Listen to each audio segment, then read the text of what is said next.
you have been already right now in tour with the Deeper Purple band, right? That's right. We did a 13 dates UK tour. We played England, Scotland, and Wales, and it was a tremendous tour. Probably the best one so far that we've done. Wow, that's great. But you're living in the south of Spain, right? Yeah, I live between Estepona and Marbella. Okay. And where do you guys get together to rehearse to prepare the tours, or you just meet for just straight for the tour? We meet at the first venue, and we have a bit of an extended sound check. But we basically learn all the songs. We have the versions that we need, and what we don't know, we always say is subject to invention. We have a plan. We meet at the first venue. We have a longer sound check, iron out any problems during that, and we just do it. Okay. And I was curious, you guys play only the Richie Blackmore stuff, or you also play like the Steve Morse era? No, it's just up to yeah. It's the Steve. Um, it's up to at the end of the Richie Blackmore stuff. Yeah, just the Richie Blackmore stuff. Okay, is that this for any reason or just because you prefer? Well, we actually that's not quite true. We do some of the Tommy Bolin stuff, but I'm not a Steve Morse type of player. I don't play that style. So Okay. that's too much of a stretch for my talent. Well, yeah, I mean, Steve Morse is kind of much more technical, like than Richie Blackmore, like no, it's Yeah, Steve Morse is a different type of guitarist, which isn't really my style at all. and I was wondering, do you guys also put any Rainbow songs in the repertoire or just Purple? No, we're a Deep Purple tribute. We get asked this quite a lot, but we're a Deep Purple tribute, so we just stick to the Deep Purple stuff. Okay, but I guess you also guys love Rainbow, right? Some of them do, some of them don't. I Okay. personally do. I think Okay. Rainbow are fantastic. And for how many years have you been playing with Deeper Purple? It's 9 years at the moment, so next year is our 10th anniversary year. Oh, cool. And you have also your own band, ROB SAS band, right? Can you tell me what kind of music you play with your band and how different it is from the Deeper? It's quite a different animal from Deeper Purple. It's based here on the Costa del Sol, so we'll play anywhere that will have us down here. And we play classic rock from AC/DC to ZZ Top with some Deep Purple, Jimi Hendrix, all types of material. But it's a different animal to Deeper Purple. Ah, that's okay. So basically, with your own band, you play the songs that you like, or you think also about the songs that the audience always asks you. It's a little bit of both actually, because we play the stuff that we like to play, and occasionally we get asked, "Oh, can you play this? Can you play the song next time?" So we'll give it a try most of the time. There are limits. We get asked to play ABBA, but we're four guys. How would that sound? Yeah, quite different. And I was wondering, how do you feel is different the music scene here in Spain compared to UK? It is quite different, but because I've lived in Spain so long now, I'm finding the difference is closing. When I used to visit Spain, I used to think that the Spanish audiences always love to rock, and they still do. But in England, they're quite reserved and they're quite quiet, and sometimes they don't even care whether you're playing or not. Now, lately, or the last few years, I've been thinking, well, and this might be partly because I'm playing with Deeper Purple at shows rather than just general gigs. But just lately, I'm thinking that the English have learned to enjoy their music much more. So when they go to gigs, they participate much more. But as I said, that could be because of the tours and the type of venues we're playing. But I love playing for Spanish audiences because you always know that they're going to enjoy it, you're going to have a good time, and it'll be good fun.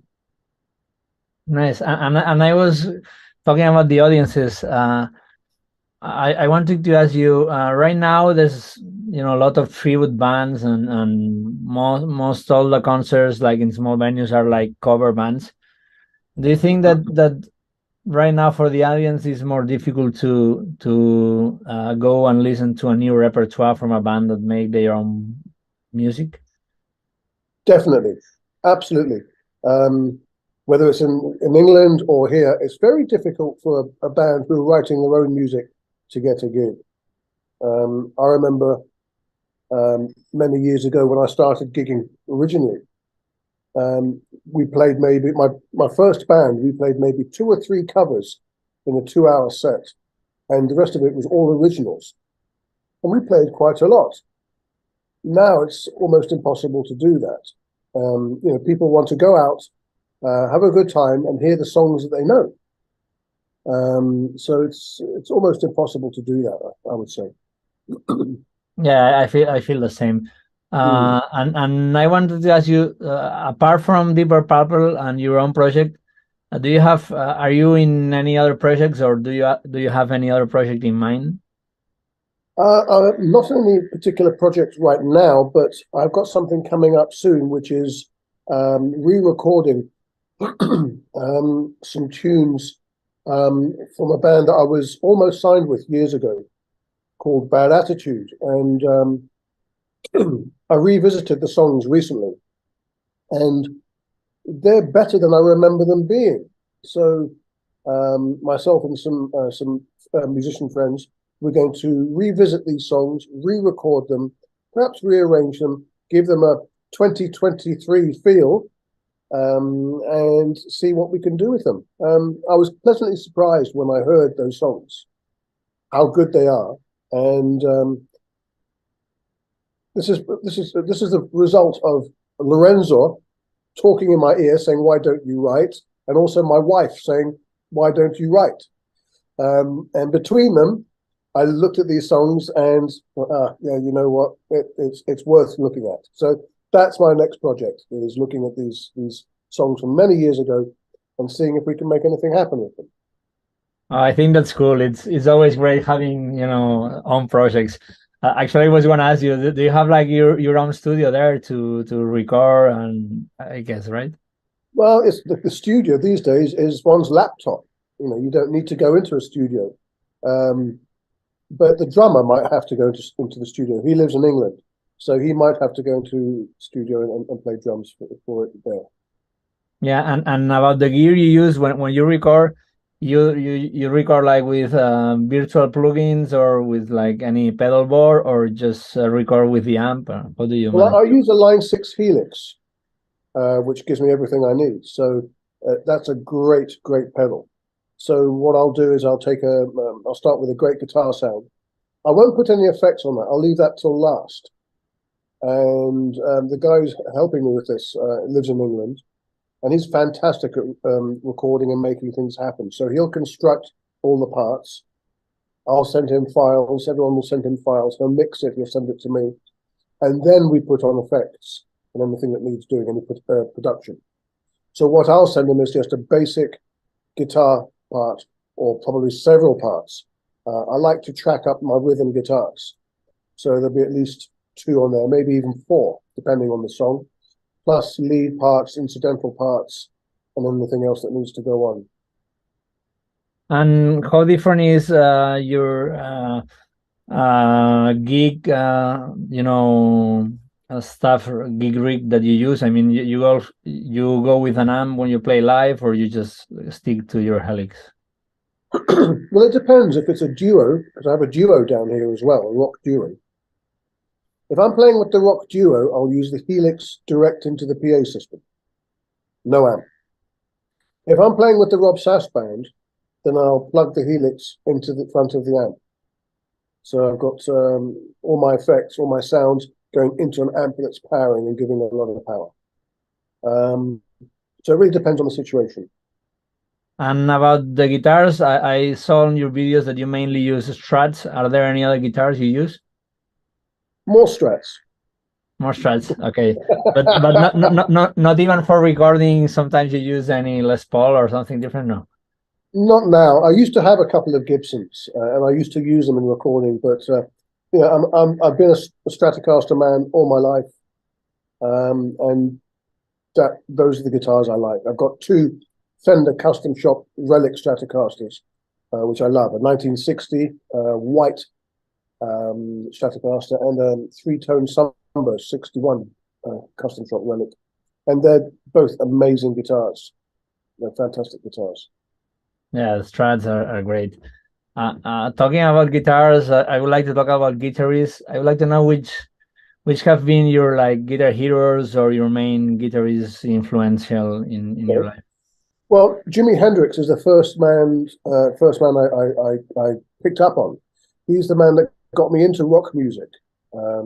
So he's got to be number one. And he was the coolest man to ever walk a concert stage. I remember buying Electric Ladyland when I was 13, and that's just such an amazing album. Then I was a big Led Zeppelin fan, so I guess Jimmy Page would be up there. But his playing can be sloppy. And then I went to see Deep Purple in September 1972, and that gig changed my life and my hearing forever. And that was the end of that. You know, Blackmore is gone, as far as I'm concerned. Okay, good to hear that. I wanted to know. I saw in your videos that you had collaborations with Danny Bogan. That I think he also has a house or lives also in South Spain. Yeah. Did you ever thought of putting up a band together with him? Not really, because he's very busy at the moment. He's on tour with Ty Ketto across England and across the UK now, and then Europe. He has his own projects and his own things that he does. But we collaborated because of the lockdown during COVID. So it's just for something for both of us to do. He has guested with the ROB SAS band at a couple of gigs over here. But he's busy doing his own thing. He doesn't want me interfering. Okay. And I also saw that you have also a collaboration with Dougie White, that he was in Rainbow. Yeah. And I wonder how cool is, did you guys talk often about Richie Blackmore, Rainbow, or something like that? Well, I've known Dougie a very long time, and he and I go back a long way. He doesn't talk about Richie very much, and I don't press him on the subject. But when I've talked to him for my radio show, then he'll talk within reason, within limits. Yeah, so again, that was another collaboration, which when I said, hey, would you like to come and do a Deeper Purple video song with us? Well, yeah, why not? It's lockdown, why not? Oh, that's cool. Yeah, that was gonna be one of my questions, that you have a radio shows, right? Can you tell me how does this work if you record at home, and which radio stations are? Well, the show goes out on Central FM Radio Spain, here on the Costa del Sol, and also in England on ARFM. And then I put it on my podcast on mixcloud.com. And I record everything here at home and do the show here at home. So once I know who I'm interviewing, I'll do the interview, edit it, make it sound nice, and then put in songs from perhaps the new album. And I'll mix the show up. So I'll put some new releases, some old songs, perhaps some songs from the person that I'm interviewing, new things from the album. But I'm always trying to change it a little bit so it doesn't have the same formula. And then I send it to the stations and put it onto the podcast once it's aired. And it's a good fun thing to do. Yeah, and I was wondering, do you know like what kind of is the majority of your audience? Because I mean, probably the music you play on your radio program is more Most audience would be like from 40 years up to above, I think but you're right. I think you're but probably right. but I also the young people is the ones that download all the streaming. So I don't know if that kind of people that should be your potential audience is very into like streaming and podcasts. Yeah, it's difficult. I don't know. As far as I'm concerned, when I'm doing a show, I'm talking to myself. It's only when people say to me, I listened to your show and I really like it, or they say something like, oh, you're a listener. So I know I have a few listeners, but whether it's one, 100, 1,000, I don't know. And do you would you consider like moving also like more to like Instagram type of profile, which is I more. do have an Instagram. I do have an Instagram profile. It's called ROB SAS Rock Show, and also I'm on Facebook. If you look for the group ROB SAS, Mhm. just like that, then you can see my radio and my music activities. Mhm. Okay, cool. I would like to know. I read that you started playing guitar at 18, which is like not that normal for a professional guitarist or musician in general. People. I would like to know how was your beginning, because I guess you studied like a lot in a very short time. If you started at 18. Yeah, it is quite late to be for guitarists or any musician, I guess. But I wanted to play, and in those days, I'd have just been happy playing a little bit of lead and just being able to play a little bit. It took me 5 years until I played something where I went, that's okay. It was absolute rubbish, of course, absolute rubbish. But it was 5 years until something like that happened. And then I formed my first band, and we were practicing, rehearsing 3 times a week, and then started gigging. So of course you're going to get better, better, better. It was difficult. I practiced a lot. I practiced every spare minute I had every day. And sometimes I still do. If I've got a tour or something, I'll play non-stop. But it's always difficult as a beginner or intermediate to break down the boundaries to get better. And in fact, with music, you don't stop learning. You don't stop getting better, I think. My playing now is a lot different to how it was then. It's certainly more confident, but people like Lorenzo and my wife, they listen to old recordings and say, "Oh, I can hear you. I can hear it's you back then, even though it's so long ago. I can still hear it's you," which is that's quite something, because it's these days a lot of guitar players, they're very difficult to identify individually. You know, I can't personally name. If I heard a guitarist, a current guitarist, it's unlikely I could tell you who it is. But you know who Jimi Hendrix is. You know how he sounds. Richie Blackmore, Steve Morse, Joe Satriani. They all have their sounds. These days, it's much harder to hear somebody have their own individual sound. Well, that's probably well, because right now there's a million guitarists, so that makes it harder. But also, I always ask in some interviews that, like, do you think that today they are too much obsessed about technique and playing fast and all that stuff? Yes. Okay. Yeah, and also with recording software, everything has to be perfect. When it comes to live, it's a tough thing to replicate. But then on the other hand, it makes you a better player.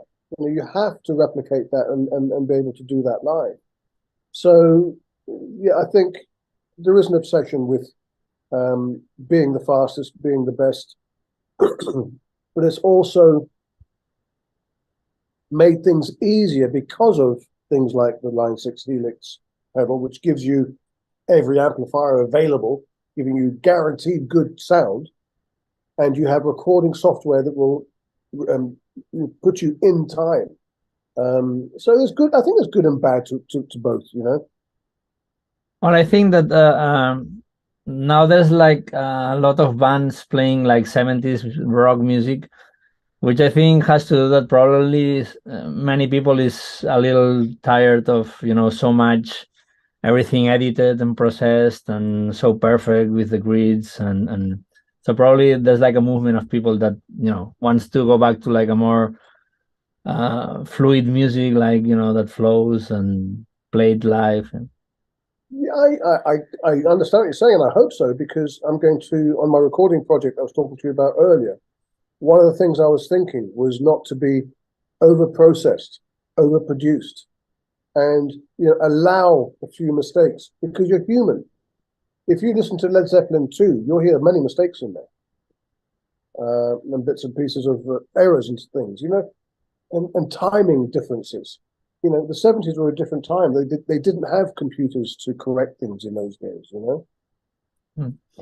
And do you usually listen to all music, like all stuff, like Zeppelin or whatever you're mentioning, or you also listen any actual music? And in case you do, which bands do you listen? Well, because of the radio show, I listen to an awful lot of stuff. Most of it these days is new releases. So I'm hearing what's going on these days.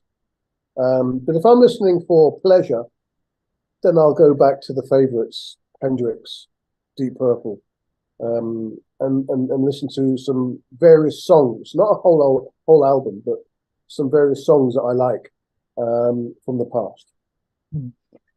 And is there any, modern guitarist that you really like that say, oh, this guy is special? Yeah, the guy from Symphony X. Oof, what's his name? Now I've got to look. Michael Romeo, was that? Or Michael Romeo. Michael Romeo, yeah. He's fantastic. It shouldn't be allowed to play like that. Yeah, he's fantastic. I like him. Good. And I was wondering, is there any artist you would love to work or collaborate? Ooh, local collaborators. I don't know. That's a very difficult question. I suppose it would be lovely to play guitar alongside Ian Pace and Roger Glover of Deep Purple. That would be awesome. It'll never happen, of course, but it's great to dream. Well, you'll never know. Yeah, you never know. More difficult things have happened. So, I wanted to ask you, do you usually teach guitar? Do any teaching? Yeah, I do teach. I've been teaching for about 30 years. Oh, good. And what recommendation would you give to someone that right now wants to start playing guitar? Is to pick up a guitar and play. I'm actually quite good with beginners. I like to get people started and moving their fingers and working. The first song I give to new guitar students is Jimi Hendrix, Hey Joe, because it's got the chords, first position chords, C, G, D, A, and E. And quite quickly they progress, and then you give them the bar chords of exactly that song. So they learn the same song in two positions. And it's important to have your fingers moving and know the neck. But also, I'm very mindful that it's important not to put new guitarists off, because if you put them up to here with scales, it'll drive them crazy. So I try to keep scales to a minimum, but exercises, yes, you need to. It's like walking. You walk to exercise, and you need to exercise to get the fingers to know what to do. So I do lots of exercises and things like this, and some songs, and yeah, it seems to work quite well. And you still used to practice like, scales exercises, or you just play to keep your level? It varies. I can judge my playing ability at that time by doing a few scales.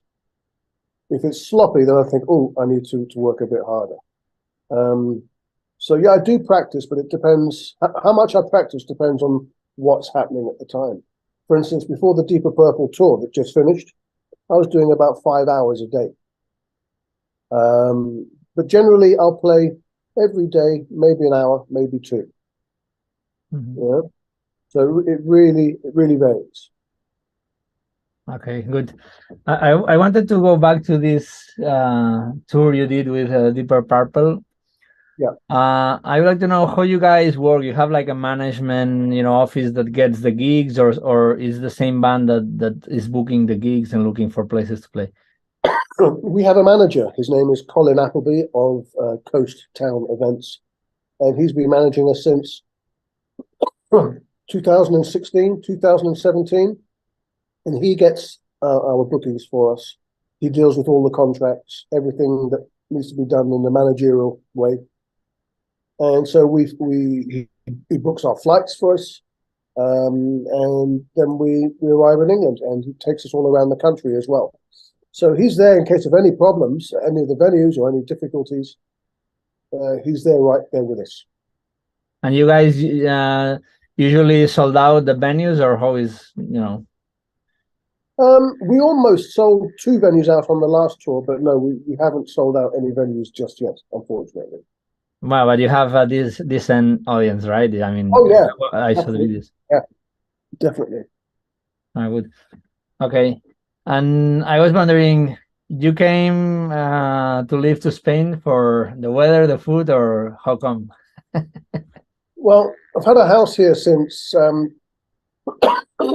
since 1998, and I've been coming here many times to visit, and especially from the year 2000, I was here maybe 6 times a year, and my kids were too small for me to move back then. But then I decided in 2012, that's it, I'm moving. I've had enough of the English weather. I love Spain. I'm moving over. So I packed my bags and came over. And do you think it has been easier for you to get gigs here and work here as a musician because you come from UK, or it's No, been more difficult? I'd say it's more difficult because there are fewer venues. I used to make my living playing in England, like maybe up to 5 or 6 times a week. I don't do that here. But on the other hand, I don't want to do that here. But I'm happy with the level of gigs I have, but I don't want to be playing as much as that along the Costa. But I think generally it's harder. But then it's not that hard because I'm not looking so hard. The venues that want us have us. So what other things besides music? What other things you like to do?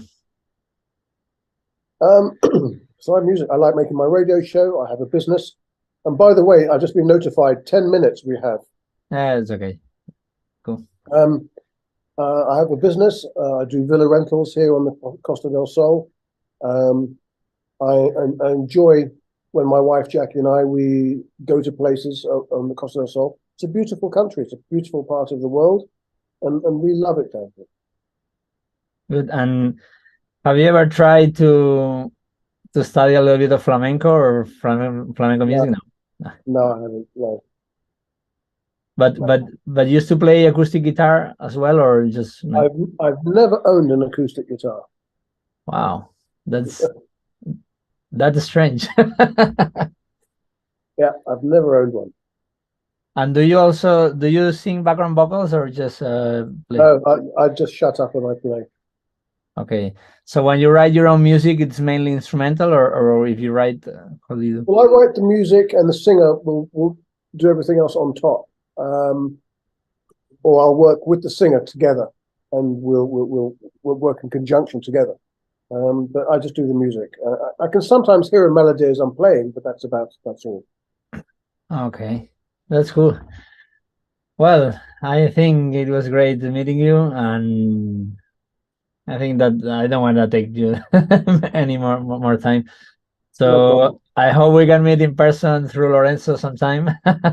I hope so, man, and I hope you got what you need for the interview.